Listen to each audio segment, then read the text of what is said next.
Hello guys, how are you. मैं भूपेंद्र सिंह।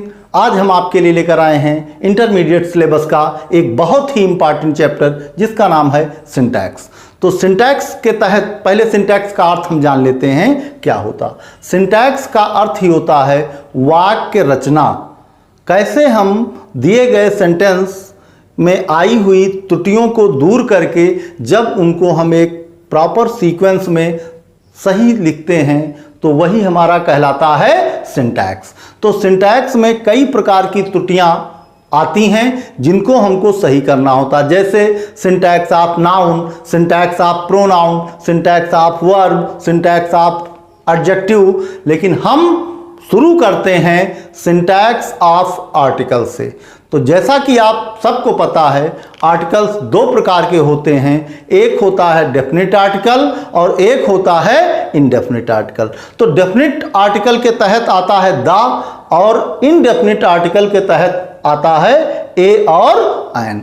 तो यहां पर कुछ रूल्स दिए गए हैं। आइए उन रूल्स के थ्रू हम जानते हैं कि कब हमको डेफिनेट आर्टिकल यूज करना है, कब हमको इनडेफिनेट आर्टिकल यूज करना है। तो पहले हम बात करते हैं कौन से इनडेफिनेट आर्टिकल की, कि कब हमको इनडेफिनेट आर्टिकल कहां हमको आ यूज करना है, कहां हमको एन यूज करना है। तो कुछ रूल्स हैं, देख लेते हैं। एक वचन जातिवाचक संज्ञा के पहले कोई ना कोई आर्टिकल अवश्य आता है। आप ये कह सकते हैं कि जब कोई एक वचन जातिवाचक संज्ञा यूज होगी, एक वचन की हो और वो किसी संपूर्ण जाति का बोध करा रही हो, तो उस कंडीशन में आर्टिकल ए या एन यूज किया जाएगा सिंगुलर के लिए। अब कहां पर आ यूज किया जाएगा, कहां पे एन यूज किया जाएगा। तो जैसा कि आपको पता है कि जब उच्चारण के अनुसार उच्चारण किसी वर्ड का स्वर अक्षर से होता है तो वहां हम एन यूज करते हैं, और जब किसी वर्ड का उच्चारण व्यंजन अक्षर से होता है तो वहां हम आ यूज करते हैं। तो देखते हैं, दिस इज अ मैंगो। तो ये यहां पे जो मैंगो है वो जातिवाचक संज्ञा है और एक वचन में यूज की गई है, इसलिए वहां कोई ना कोई आर्टिकल अवश्य यूज किया जाएगा।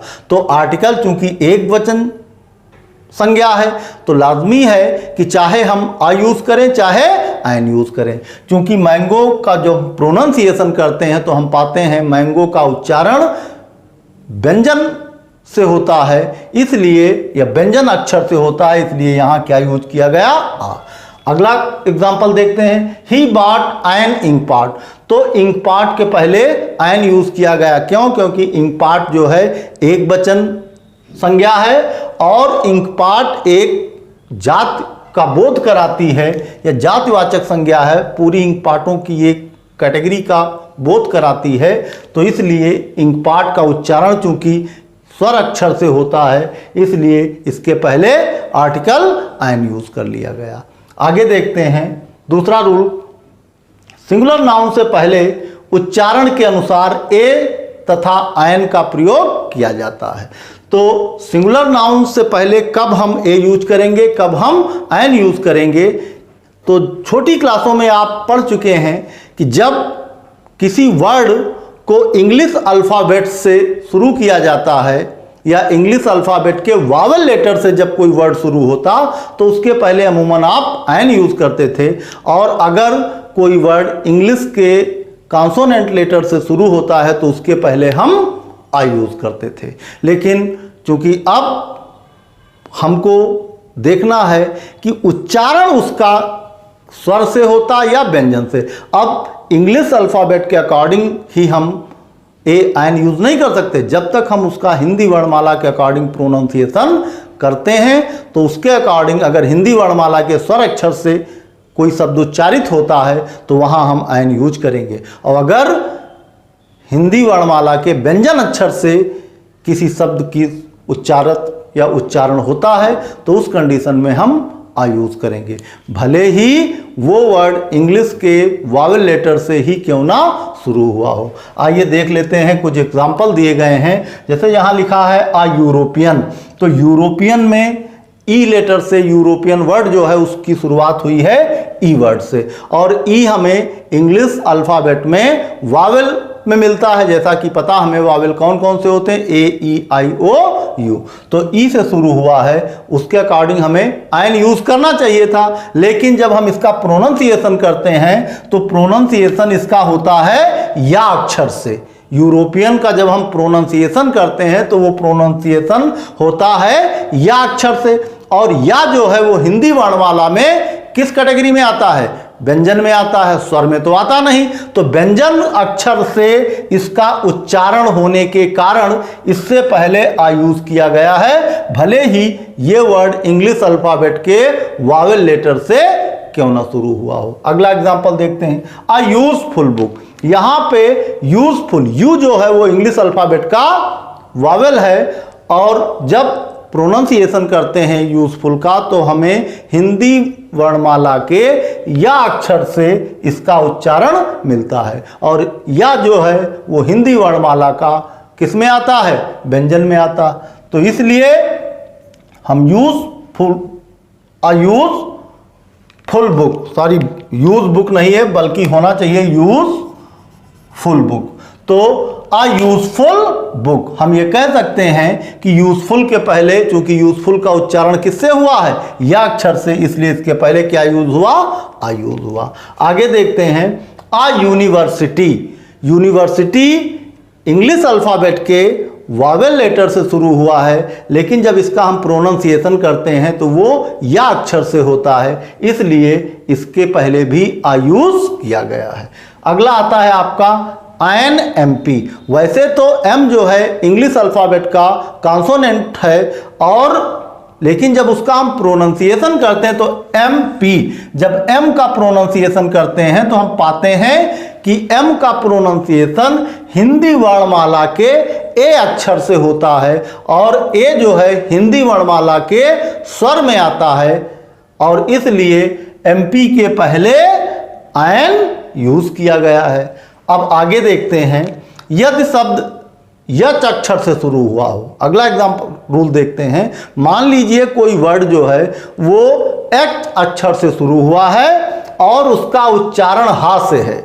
अगर कोई वर्ड एच लेटर से लिखा गया है और जब हम उसको प्रोनाउंसिएशन करते हैं, उसका उच्चारण करते हैं, और वो उच्चारण अगर हा अक्षर से शुरू हुआ है तो उस कंडीशन में वहां हम आर्टिकल आ यूज करते हैं, और तथा यदि उसका उच्चारण हा अक्षर से ना हो करके आ अक्षर से उसका उच्चारण हो रहा हो तो उस कंडीशन में वहां हम आयन का प्रयोग करते हैं, भले ही वो वर्ड इंग्लिश अल्फाबेट के कॉन्सोनेंट लेटर से ही क्यों ना लिखा गया हो।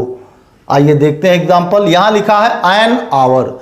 तो आवर चूंकि एच लेटर से लिखा गया, लेकिन जब इसका हम प्रोनाउंसिएशन करते हैं, इसको उच्चारित इसको करते हैं तो एच साइलेंट होता है, उसका उच्चारण नहीं किया जाता, तो हम इसको पढ़ते हैं आवर। अर्थात जब इसका हम उच्चारण करते हैं तो उच्चारण इसका होता है आवर। तो आ जो है वो हिंदी वर्णमाला के स्वर अक्षर से शुरू होता है, इसलिए आवर के पहले यूज किया गया है आयन, क्योंकि आयन की यही डिफिनेशन है, आयन प्रयोग करने की यही कंडीशन है कि दिए गए वर्ड का अगर प्रोनाउंसिएशन हिंदी वर्णमाला के स्वर अक्षर से होता है तो उस वर्ड से पहले आयन आर्टिकल यूज किया जाता है। अगला एग्जाम्पल है एन ऑनेस्ट मैन। यहां भी जो वर्ड है वो एच से शुरू हुआ है, लेकिन जब हम उसको प्रोनाउंसिएशन या उसको उच्चारित करते हैं तो एच साइलेंट होने की वजह से हा का उच्चारण नहीं निकलता, तो ये पढ़ा जाता है एन ऑनेस्ट मैन। तो ऑनेस्ट का उच्चारण जो होता है वो औ से निकलता है और वो हिंदी वर्णमाला में स्वर अक्षर होता है, इसलिए ऑनेस्ट से पहले भी एन यूज किया गया। आगे है आ हार्स। लिखा तो ये भी एच से ही है, लेकिन जब इसको हम उच्चारित करते हैं हार्स तो उसका उच्चारण हा अक्षर से होता है, और हा अक्षर से उच्चारण होने की वजह से हार्स के पहले आ यूज किया गया। आगे देखते हैं आ हैन। हैन भी एच लेटर से लिखा गया, लेकिन जब उसको हम उच्चारित करते हैं तो इसका उच्चारण भी हा अक्षर से मिलता हमको, इसलिए हैन के पहले भी ए यूज किया गया या आ यूज किया गया।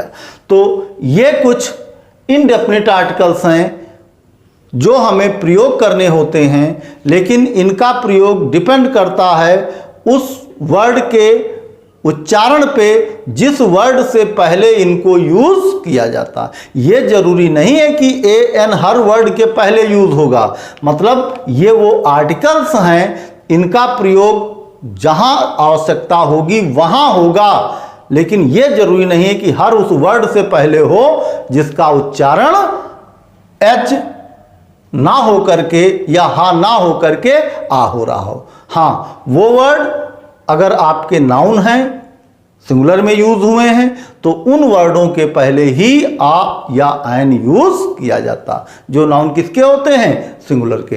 प्लूरल के साथ हम इसका यूज नहीं कर सकते। तो ये तो बात हुई इनडेफिनिट आर्टिकल की।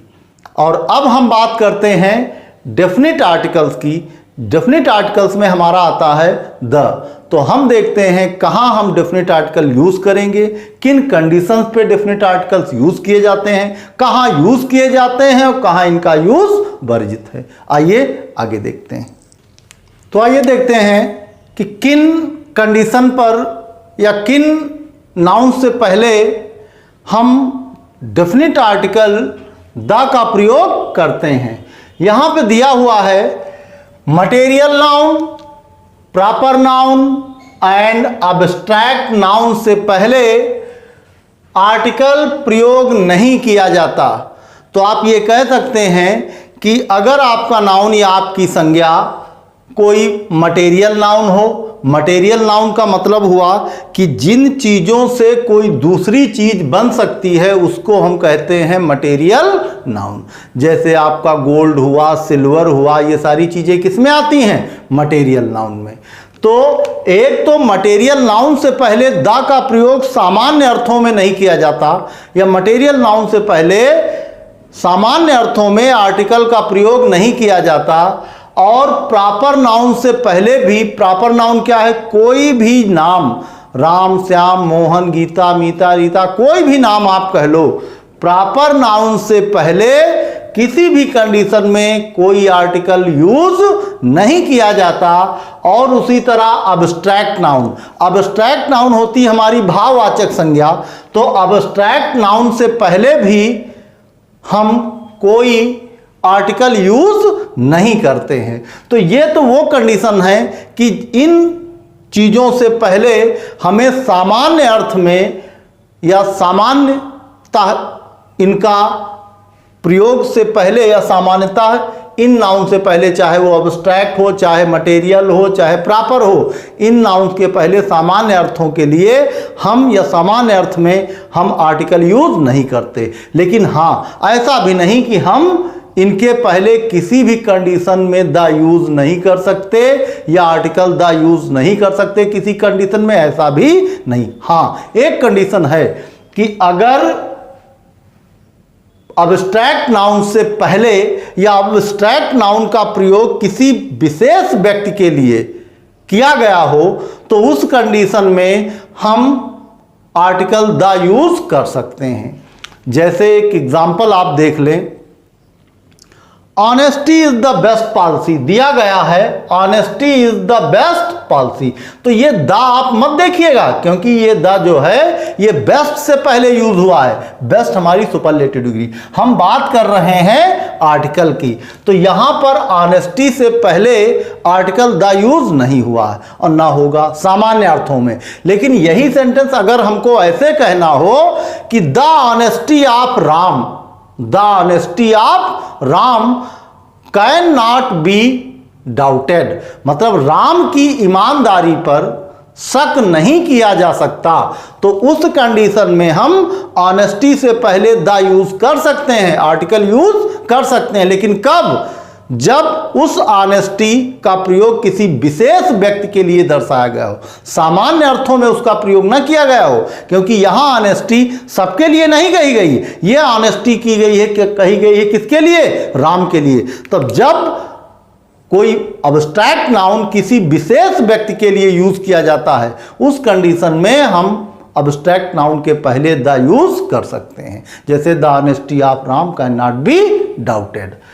तो यहां कुछ एग्जाम्पल दिए गए हैं ये बताने के लिए कि अब्स्ट्रैक्ट नाउन, मटेरियल नाउन और प्रॉपर नाउन से पहले आर्टिकल यूज नहीं होता। जैसे दिया गया है ही गिव मी एडवाइस, तो यहां एडवाइस के पहले हम कोई कंजक्शन यूज नहीं करते। हाँ, आपको जब ये सेंटेंस दिया गया होगा सिंटैक्स के तहत इनकरेक्ट फॉर्म में, तो वहां किया क्या जाता है कि ही गिव मी एन एडवाइस दे दिया जाता sentence he give me an advice. तो अगर आपको ये जानकारी है कि एडवाइस क्या है, एडवाइस आपका अब्स्ट्रैक्ट नाउन है और अब्स्ट्रैक्ट नाउन के पहले सामान्य अर्थों में कोई आर्टिकल यूज नहीं होता। इस चीज की जब आपको जानकारी होती तो आप वहां से एन क्या करते हैं, रिमूव कर देते हैं, सेंटेंस आपका सही हो जाता है। अगला देखिए, honesty is the best policy, ईमानदारी सबसे बड़ा धन है या सबसे बड़ी पॉलिसी क्या है, ऑनेस्टी, ईमानदारी।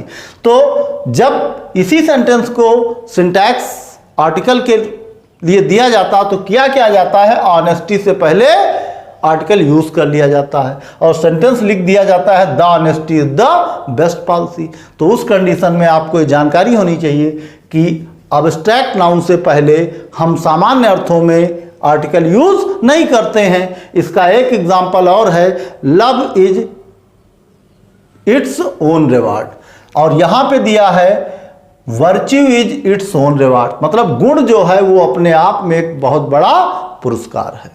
तो यहां वर्च्यू से पहले भी द लगा दिया जाता है जब सेंटेंस आपको इनकरेक्ट फॉर्म में देना होता है।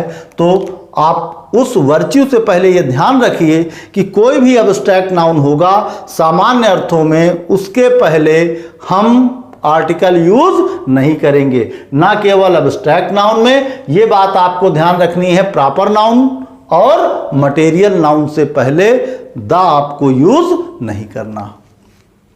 अगला देखते हैं, जब एक वचन की संज्ञा संपूर्ण जाति का बोध कराए, मतलब सिंगुलर नाउन का कोई सिंगुलर नाउन हो और वो पूरे जाति का या पूरी अपनी बिरादरी का बोध कराए, पूरी जाति का बोध कराए, तो उससे पहले आर्टिकल द का प्रयोग कर लिया जाता है। जैसे आप ये कह सकते हैं कि अगर कोई सिंगुलर नाउन हो और वो पूरी जाति का बोध कराए तो उस कंडीशन में हम ऐसे सिंगुलर नाउन से पहले जो जाति का बोध करा रहा हो, अपने जैसे पूरे ग्रुप का बोध करा रहा हो, उस कंडीशन में वहां आर्टिकल द यूज किया जा सकता है। तो एग्जाम्पल के तौर पे जैसे है कि the cow is a useful animal, लिखा है sentence the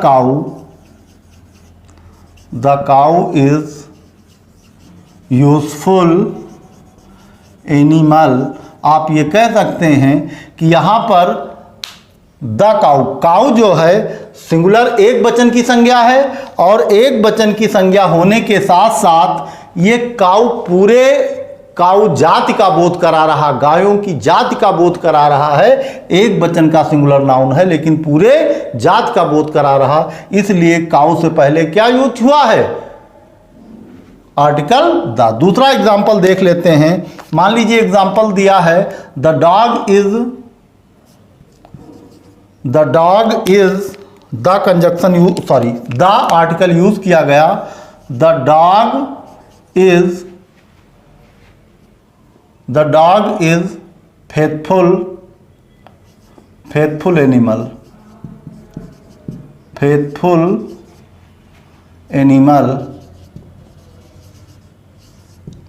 the dog is a faithful animal. तो यहां पर डॉग के पहले आर्टिकल द यूज किया गया क्योंकि डॉग जो है वो सिंगुलर नाउन है और वो पूरे ग्रुप का या पूरी जाति का बोध करा रहा है, इसलिए सिंगुलर नाउन से पहले भी क्या यूज किया गया है, सिंगुलर नाउन से पहले आर्टिकल द यूज कर लिया गया है। अगला रूल देखते हैं, gulfs, rivers, seas, mountain ranges से पहले और इनके अलावा पवित्र ग्रंथों के, इसका भी आप ध्यान रखिए, पवित्र ग्रंथों से पहले आर्टिकल द यूज किया जाता है।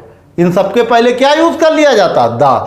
चाहे वो पवित्र नदियां हों, वैसे तो गंगा है, जमुना है, ये सब किस में आती हैं? प्रॉपर नाउन में आती, लेकिन इनके पहले नदियों के पहले द यूज किया जाता है।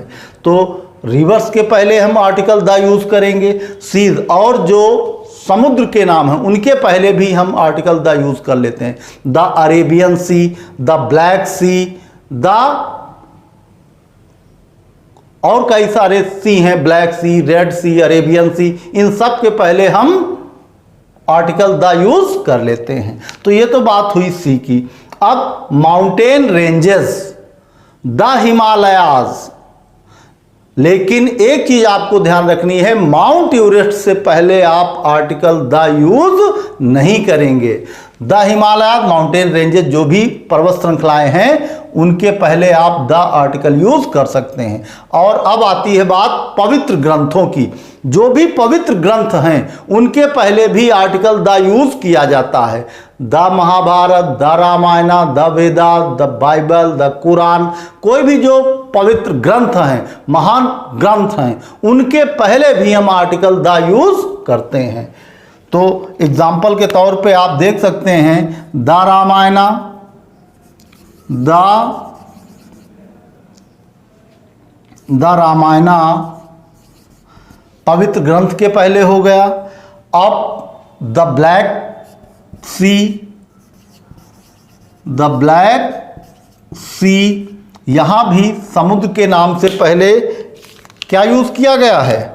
Article the. यहां पवित्र पुस्तक के नाम से पहले आर्टिकल द यूज किया गया है। और जो माउंटेन रेंजेज और सीज हैं, रिवर्स हैं, द गंगा, आप कह सकते हैं द गंगा, नदियों के नामों से पहले भी द यूज किया जाता है, या article, definite article the use किया जाता। अब आइए, सुपरलेटिव डिग्री से पहले हमेशा द यूज किया जाता है। सुपरलेटिव डिग्री से पहले सदैव डेफिनेट आर्टिकल द यूज किया जाता है। जैसे एक पीछे दिया गया है कोई एग्जाम्पल बेस्ट वाला, या the dog is faithful animal. चलिए ये देखिए, honesty is the best policy. यहां पे बेस्ट क्या है? Superlative degree. तो बेस्ट से पहले आर्टिकल द यूज हुआ है। और एग्जाम्पल देख लेते हैं। सुपरलेटिव डिग्री जो भी होगी उसके पहले हमेशा आर्टिकल द यूज आपको मिलेगा। जैसे Ramesh is the tallest boy in the class, Mohan is the tallest, Mohan is the tallest boy in the class, Rohan is the wisest boy in the class, Rohan is the wisest boy in group या in this family। इस परिवार में रोहन जो है वो सबसे wisest boy है, सबसे बुद्धिमान लड़का है। या mount Everest is the highest peak in the mountain. आप जो भी सुपरलेटिव डिग्री जहां यूज की जाएगी उसके पहले आप आर्टिकल द यूज कर सकते हैं। तो ये तो रूल्स हो रहे हैं। हम जब प्रैक्टिस सेट करवाएंगे तो उसमें कई सारी चीज़ें आपको एक साथ देखने को मिल जाएंगी, लेकिन रूल्स के साथ हम कई ज़्यादा एग्जाम्पल नहीं दे सकते क्योंकि उसकी लिमिटेशन है। हाँ, जब प्रैक्टिस सेट करवाएंगे तो उस प्रैक्टिस सेट में आपको कई सारे एग्जाम्पल एक साथ देखने को मिलेंगे। अब आगे देखते हैं कि और वो कौन कौन सी कंडीशंस हैं जहां हम डेफिनेट आर्टिकल द यूज करते हैं। तो दिया गया है कंपैरेटिव डिग्री में भी। वैसे तो सुपरलेटिव डिग्री से पहले बताया गया है कि डेफिनेट आर्टिकल द यूज करना कंपलसरी है। यहां पर बताया गया है कंपैरेटिव डिग्री में भी एडवर्ब की तरह प्रयोग होने वाले शब्द से पहले आर्टिकल द यूज किया जाता है। कहने का अर्थ यह हुआ कि कंपैरेटिव डिग्री में भी कुछ वर्ड यूज होंगे जो वर्ड एडवर्ब की तरह यूज होंगे, तो उन वर्ड से पहले हम आर्टिकल द यूज कर लेते हैं। तो एग्जाम्पल के लिए देख लेते हैं, द मोर यू गेट, जैसे लिखा है the more you get the more you get, the more you want, the more you want, जितना ज़्यादा आप पाते हैं उतने ज़्यादा की आपको ख्वाहिश होती है, या उतना ही ज़्यादा आपको पाने की चाह होती। जितना आप ज़्यादा पाते हैं उतना ज़्यादा आपकी पाने की चाह होती। कहने का अर्थ ये हुआ कि इच्छाएं कभी तृप्त नहीं होती। जितना आप चाहते हैं अगर आपको उतना मिल जाएगा तो आपकी चाहत और ज़्यादा बढ़ जाएगी। तो कहा गया द मोर यू गेट, जितना ज़्यादा आपको मिलता जाता है या जो आप अचीव करते जाते हैं, जितना आप अचीव करते जाएंगे आपकी इच्छाएं उतना ही और ऊपर बढ़ती चली जाएंगी। क्यों? क्योंकि इंसान जो है वो अपनी इच्छाओं का गुलाम है। क्योंकि अगर इंसान ने इच्छाओं को बस में कर लिया तब वो रिच हो जाता है, फिर उसको किसी चीज़ की चाह नहीं होती। यहाँ कहा गया द मोर यू गेट, जितना आप द मोर यू गेट, जितना आप ज़्यादा पाते हैं, द मोर यू वांट, उतने ज़्यादा आप चाहते हैं। और एग्जाम्पल है द मोर यू स्टडी, जितना आप ज़्यादा पढ़ते हैं more you learn, the more you learn, जितना ज़्यादा आप पढ़ेंगे उतना ज़्यादा आप सीखेंगे। तो ये तो एग्जाम्पल हुआ। यहाँ पर आर्टिकल जो द यूज हुआ है वो आर्टिकल इस वर्ड मोर से पहले यूज हुआ। तो रूल में कहा गया है कि जब, और मोर कैसी डिग्री है? मोर हमारी है कंपैरेटिव डिग्री। तो कहा गया है कि कंपैरेटिव डिग्री में भी एडवर्ब की तरह जो वर्ड यूज हुआ है उससे पहले हम आर्टिकल द यूज करेंगे। अगला रूल देखते हैं, संसार की अद्वितीय वस्तुओं से पहले आर्टिकल द प्रयुक्त होता है। जो भी यूनिक थिंग है, इस वर्ड की जो भी यूनिक थिंग्स हैं उन सब यूनिक थिंग से पहले आर्टिकल द यूज होता है। आप कह सकते हैं the earth, the sun, the moon, the sky. तो जो भी संसार की यूनिक थिंग्स हैं उन सब के पहले आर्टिकल द यूज किया जाता है। आगे देखते हैं, यदि दिशा से पहले कोई प्रीपोजिशन यूज हुआ है, या आप ये कह सकते हैं कि दिशा से पहले यदि कोई प्रीपोजिशन यूज हुआ है तो उस कंडीशन में दिशा से पहले हमें article, definite article the use करना होगा। एग्जाम्पल देख लेते हैं। जैसे एग्जाम्पल है द सन, द सन। अब चूंकि सन के पहले द लगाया गया है, ये इसलिए कि सन हमारी यूनिक अद्वितीय वस्तुओं में से एक है। तो the sun rises, the sun rises in, अब हमको आर्टिकल यूज करना है ईस्ट से पहले। तो the sun rises in the east, यहां पे हमने आर्टिकल यूज किया the sun rises in the east, in the east. और अगर आप इसमें और जोड़ना चाहते हैं तो आप लिख सकते हैं and sets, and sets in the west. और इस तरह आप देख सकते हैं कि जब दिशा से पहले कोई प्रीपोजिशन यूज हुआ हो तो उस कंडीशन में हमें दिशा से पहले आर्टिकल यूज करना है। कौन सा आर्टिकल? डेफिनिट आर्टिकल यूज करना है द। तो सेंटेंस हमारा बना the sun rises in the east, सूर्य पूरब में उदय होता है, and sets in the west, और पश्चिम में अस्त होता है। अब अगला रूल देखते हैं, जब किसी नाम की उपमा दी गई हो, अर्थात आप ये कह सकते हैं जब किसी को किसी की नाम की उपमा दी गई हो तो उस कंडीशन में जो उपमा वाला नाम है उसके पहले डेफिनिट आर्टिकल हमें द जोड़ना पड़ता है, भले ही वो नाम या वो उपमा प्रॉपर नाउन ही क्यों ना हो। तो जैसे एग्जाम्पल के तौर पे हम देख सकते हैं कि मुंबई इज, मान लीजिए एग्जाम्पल आपका है Mumbai, Mumbai is the Manchester, Mumbai is the Manchester of India, और इस तरह आप देखते हैं कि यहाँ पर मुंबई को उपमा दी गई है किसकी? मैनचेस्टर ऑफ इंडिया की।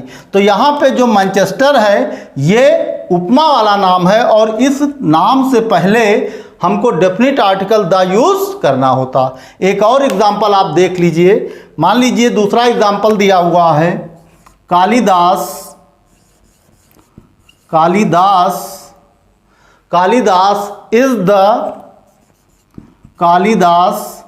इज द शेक्सपियर, क्योंकि कालिदास को शेक्सपियर की उपमा दी गई है। Kalidas is the Shakespeare of India. Kalidas को भारत के शेक्सपियर की उपमा दी गई है। तो यहां हम देखते हैं शेक्सपियर उपमा वाला नाम है, इसके पहले हमें डेफिनेट आर्टिकल द यूज करना है। और जैसा कि बताया गया कि यदि उपमा वाला नाम कोई प्रॉपर नाउन ही क्यों ना हो, अगर वो उपमा दी गई है उस नाम की, तो उसके पहले हमको द यूज करना है। तो ये कुछ एग्जाम्पल हुए जिनमें उपमा दी जाती है, किसी व्यक्ति को या किसी की नाम की उपमा दी जाती। ऐसे कई एग्जाम्पल और भी आप देख सकते हैं, जैसे इंदिरा गांधी को आयरन लेडी की उपमा दी गई है। उस कंडीशन में आयरन लेडी से पहले आपको द यूज करना होगा। समुद्रगुप्त नेपोलियन की उपमा दी गई है, तो समुद्रगुप्त जब नेपोलियन लिखा जाएगा तो नेपोलियन के पहले आपको द यूज करना होगा। ऐसे कई सारे एग्जाम्पल्स हैं जिनमें दूसरे नाम की उपमा दी गई है, किसी को किसी के नाम की उपमा दी गई है, तो उपमा वाले नाम के पहले आपको डेफिनेट आर्टिकल द यूज करना होगा। ये कुछ एग्जाम्पल दिए गए हैं। इन एग्जाम्पल्स के थ्रू हम यूज ऑफ या सिंटैक्स ऑफ आर्टिकल चेक करते हैं कि दिए गए सेंटेंसेस में आर्टिकल संबंधी त्रुटियां कहां कहां पर हैं। जैसे पहला सेंटेंस दिया गया है, my friend is in a great trouble, मेरा मित्र बड़ी मुसीबत में है, बहुत परेशानी में है। तो याद रखिए इन ग्रेट ट्रबल होता है, इन अ ग्रेट ट्रबल नहीं होता। तो हम ये कह सकते हैं, अगर इस दिए गए सेंटेंस से हम इस ए को हटा दें तब हमारा सेंटेंस करेक्ट हो जाएगा। फिर हम कह सकते हैं my friend is in great trouble, और इस तरह हमारा ये सेंटेंस जो है ये करेक्ट हो जाएगा। कब? जब हम ग्रेट से पहले आ हटा देंगे। दूसरा सेंटेंस है कि the virtue is its own reward. तो बताया गया है कि मटेरियल नाउन से पहले और अब्स्ट्रैक्ट नाउन के पहले, साथ साथ प्रॉपर नाउन से पहले हम आर्टिकल यूज नहीं करते हैं। और यहां वर्च्यू हमारा क्या है? अब्स्ट्रैक्ट नाउन, तो भाववाचक संज्ञा। तो हम कह सकते हैं कि अब्स्ट्रैक्ट नाउन से पहले हम आर्टिकल यूज नहीं करते। तो यहां पर ये जो आर्टिकल द यूज हुआ है इसको यूज नहीं करना, तब आपका सेंटेंस करेक्ट हो जाएगा कि virtue is its own reward. अगला देखते हैं, the gold is a precious metal. तो अभी ऊपर ही बताया गया है कि सामान्य अर्थों में मटेरियल नाउन और प्रॉपर नाउन और साथ साथ अब्स्ट्रैक्ट नाउन के पहले आर्टिकल यूज नहीं किया जा सकता। और यहां गोल्ड क्या है? गोल्ड भी हमारा मटेरियल नाउन है, तो सामान्य अर्थों में गोल्ड के साथ मटेरियल यूज नहीं किया जा सकता। तो हम कह सकते हैं यहां पे आर्टिकल जो द यूज हुआ है, इस आर्टिकल को यहां पे यूज नहीं किया जा सकता। लिखा जाएगा sentence gold is a precious metal, क्योंकि सब लोग जानते हैं कि सोना एक प्रेसियस मेटल, सोना एक कीमती धातु है। अगला देखते हैं, iron is ion useful metal. Iron जो है वो इज आयन यूजफुल, यहां आयन लगा है और यू से शुरू जरूर ये वर्ड हुआ है इंग्लिश अल्फाबेट के वावेल लेटर से, लेकिन जब हम इसका प्रोनाउंसिएशन करेंगे तो ये हिंदी वर्णमाला के या अक्षर से इसका प्रोनाउंसिएशन होता है और या हिंदी वर्णमाला में व्यंजन की श्रेणी में आता। तो हम ये कह सकते हैं यूजफुल से पहले आयन यूज नहीं किया जा सकता, बल्कि यहां हमको क्या यूज करना है? आ, तो एन हमको यहां से रिमूव करना है। सेंटेंस हमारा बनेगा iron is a useful metal. आगे देखते हैं, the game has come to end. The game has come to end. तो गेम कभी समाप्त नहीं होता, गेम कभी समाप्त नहीं होता। हाँ, गेम ओवर होता है, लेकिन गेम कहीं समाप्त होता। क्रिकेट न जाने कब से खेला जा रहा है, क्रिकेट खेल खत्म हो गया। तो गेम जो है वो ओवर होता है, समाप्त नहीं होता। तो हम कह सकते हैं the game has come to an end. जब खेल समाप्त होता हम ये कह सकते हैं the game has come to an end. तो इस तरह यहां पे आर्टिकल अगर हमको एन यूज करके इस सेंटेंस को करेक्ट करना है। आगे देखते हैं, ही इज सफरिंग फ्रॉम। तो ही इज सफरिंग फ्रॉम, यहां कहीं हमें कोई त्रुटि नजर नहीं आ रही। हाँ, मलेरिया से पहले ये जो आर्टिकल द यूज हुआ है, तो रोगों से पहले आर्टिकल यूज नहीं किया जाता। तो यहां पे ये जो द यूज हुआ है हम इसको रिमूव करेंगे, तब जाके हमारा ये सेंटेंस करेक्ट होगा। अगला देखते हैं, रिच शुड हेल्प पुअर। तो यहां पुअर गरीब, जब पुअर के साथ हम रिच, द रिच होता है और द पुअर, इसका मतलब आर्टिकल रिच से पहले भी हमको क्या यूज करना है, द रिच। अगर द रिच होगा तो इसका मतलब हो जाएगा अमीर लोग, और पुअर से पहले भी हमको आर्टिकल कौन सा यूज करना है, द। अगर द यूज करेंगे, अब इस पुअर का अर्थ हुआ द पुअर, अर्थात गरीब लोग। अब इसका अर्थ क्या हो जाएगा, गरीब लोग। अब सेंटेंस का अर्थ निकल रहा है the rich should help the poor. अमीरों को हेल्प करनी चाहिए, किसकी, गरीब लोगों की। तो ये कुछ एग्जाम्पल हैं। इन एग्जाम्पल के थ्रू हमने देखा कहाँ आर्टिकल यूज होते हैं और कहाँ आर्टिकल यूज नहीं होते हैं। प्रैक्टिस सेट में और कई सारे एग्जाम्पल के साथ फिर हम मिलेंगे। तब तक के लिए धन्यवाद।